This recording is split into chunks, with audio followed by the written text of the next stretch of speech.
Dear Patriots, before the news starts, please subscribe to our patriotic channel by clicking the subscribe button. Give us a thumbs up to this video.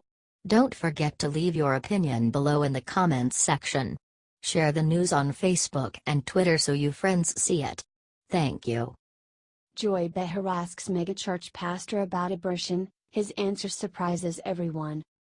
Lentz, the pastor of a megachurch, went on to The View and was asked about abortion.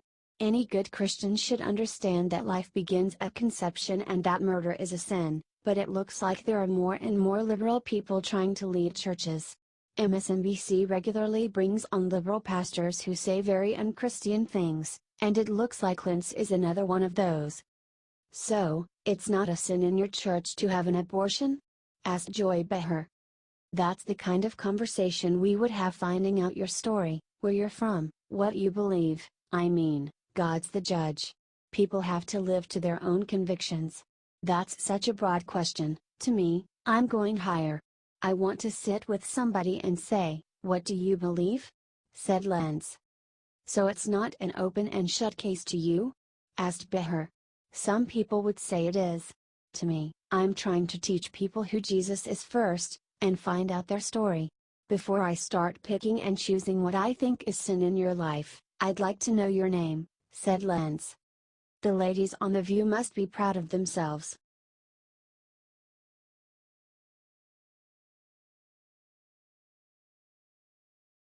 Son of Richard Dreyfuss exposes Kevin Spacey's most disgusting pedophilic act yet. Harry Dreyfuss, the son of Oscar-winning Jaws actor Richard Dreyfuss, revealed a disgusting pedophilic act that Kevin Spacey did to him, while his own father was in the room. Spacey's first accusation came from a 14-year-old boy who accused Spacey of lying down on top of him and trying to make moves on him while at a party. Harry Dreyfuss described how he and his father were at Spacey's apartment to practice lines. Spacey started making moves on Harry. It took Harry a while to suspect what was going on because he had no idea that Spacey was a pervert. Besides, I thought, surely he can't be coming on to me like this right in front of my dad. But his hand stayed there. So after a bit, I came up with what I thought was a brilliant safety tactic. I stood up and walked to the other side of the couch, and sat back down. Bulletproof. But without missing a beat, Kevin stood up too, and followed me. He sat just as close and immediately put his hand back on my thigh, said Dreyfuss. Over the course of about 20 seconds, centimeter by centimeter, Kevin crawled his hand from my thigh over toward my crotch. My mind went blank. Suddenly, he had completed his journey and now he had all of me in his hand. I stopped reading the script and my eyes went wide, said Dreyfuss. I lifted up my head and faced him. Looking into his eyes, I gave the most meager shake of my head that I could manage. I was trying to warn him without alerting my dad, who still had his eyes glued to the page. I thought I was protecting everyone. I was protecting my dad's career, described Dreyfuss.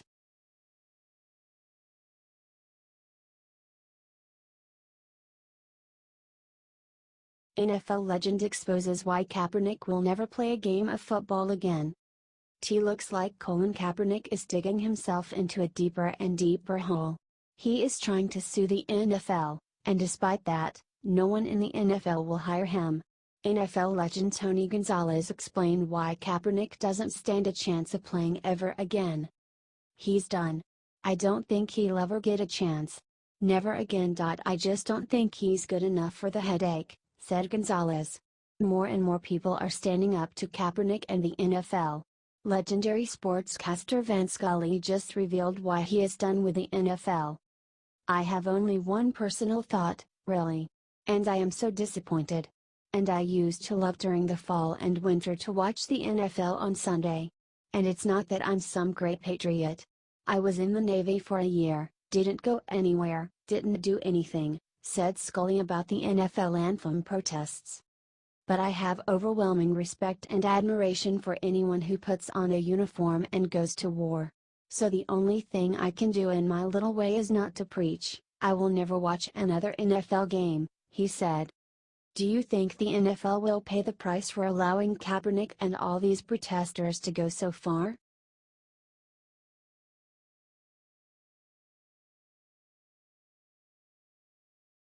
Pelosi gives shocking answer when asked if she will try to impeach Trump if Dems take House. In an interview with CNN's Jake Tapper, Pelosi was asked if she will try to impeach President Trump if Democrats win back the House. Democratic megadonor Tom Steyer recently launched a $10 million ad campaign calling for the impeachment of President Trump. Republican Senator Lindsey Graham says that if you and the Democrats take the House back in 2018, the first thing you will do is impeach President Trump. Is that true? Asked Tapper. No. I believe that whatever we do, we have a responsibility, first and foremost, to unify the nation. Second of all, you can't go down any path without the facts and the law. If that's there, perhaps it will come out in these investigations, responded Pelosi. It appears she is finally realizing how unpopular she is and is trying to win some people back. Or she is trying to trick Republicans into thinking she's not a threat. Or maybe she just knows she wouldn't be able to impeach Trump. The left of our party is still annoyed with me for not impeaching President Bush for going into Iraq. What could be worse than that? But the fact is that we've gotta really be saying what this election means to people in their lives. If somebody has some facts that come forth about President Trump, let the chips fall where they may, but it's not some place that I think we should go, said Pelosi.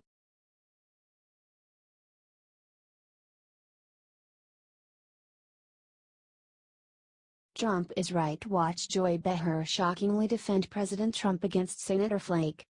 Senator Flake went on a long rant insulting President Trump and revealed that he would not be running again.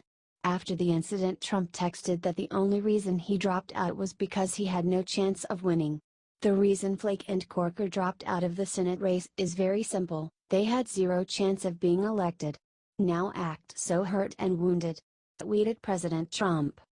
Joy Behar on The View interviewed Jeff Flake to find out why he wouldn't be running again. And it turns out, in Joy Behar's own words, Trump is right. I felt that I could not run the kind of race that I would need to run to be competitive. I could not speak out as I am now and as I have been over the past several months.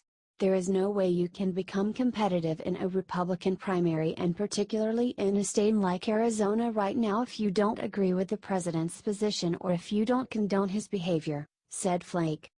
So in other words, Trump is right when he says and tweeted that the reason you dropped out of the Senate race is that you had a zero chance of winning. That you had an 18% approval rating. So, if you had a better chance of winning, would you have stayed? Asked Behar.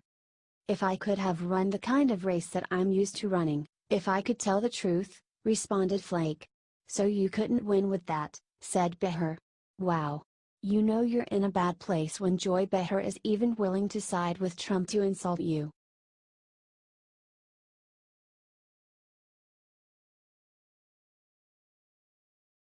President Trump fed fish and CNN is furious about it. It seems like President Trump can't do anything without offending CNN. They twist every word he says and every movement he makes, and nothing makes it more clear than CNN's newest complaint about Trump. And it's even worse that they're 2 scoops of ice cream article. President Trump met with Japanese Prime Minister Shinzo Abe and fed fish in koi pond at Akasaka Palace. Abe threw food in, then Trump, then Abe.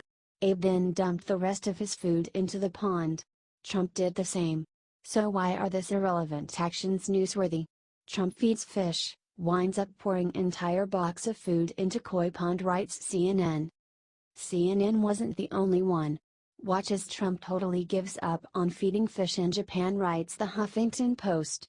They are trying to play it off like President Trump did something wrong. Like he was supposed to feed the fish delicately, and because he is so out of control, he just poured the whole box in. However, when you watch the clip, he was clearly just following Abe's lead. As an aide clapped loudly, Abe and Trump tossed spoonfuls of fish food into the pond. Then, with a look of enjoyment, Trump quickly poured his entire box of food into the pond. The move got Trump some laughs, and a smile from Abe, who actually appeared to dump out his box of food ahead of Trump, writes CNN.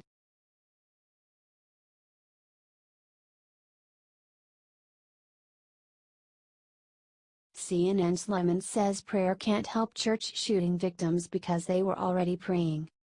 One of the most absurd developments of recent months is the fact that, in the wake of the Sutherland Springs, Texas church shooting tragedy, liberals have been attacking conservatives for praying for the victims and their loved ones.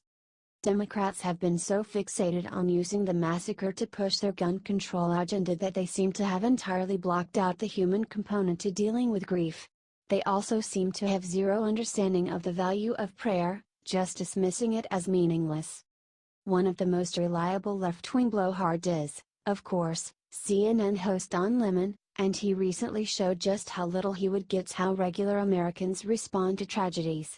Lemon began his rant on his show by pretending that he sees the worth in prayer, saying, "Thoughts and prayers, thoughts and prayers, thoughts and prayers.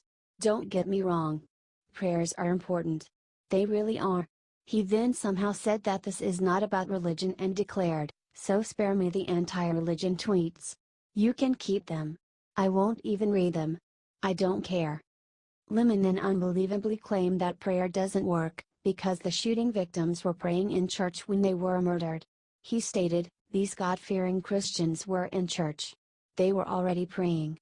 Thoughts and prayers did not stop an oversight from the justice system which enabled a guy who attacked his stepson and assaulted his wife from getting a gun. This is false, since the error was actually made by the Air Force, but nobody corrected him. He went on, "Thoughts and prayers didn't stop a troubled person from buying assault-grade weapons that took the lives of 26 people in an instant."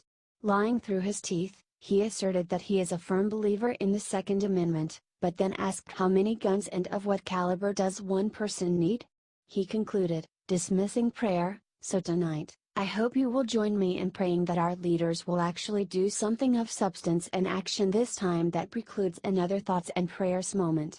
Why are liberals so disrespectful toward practicing Christians?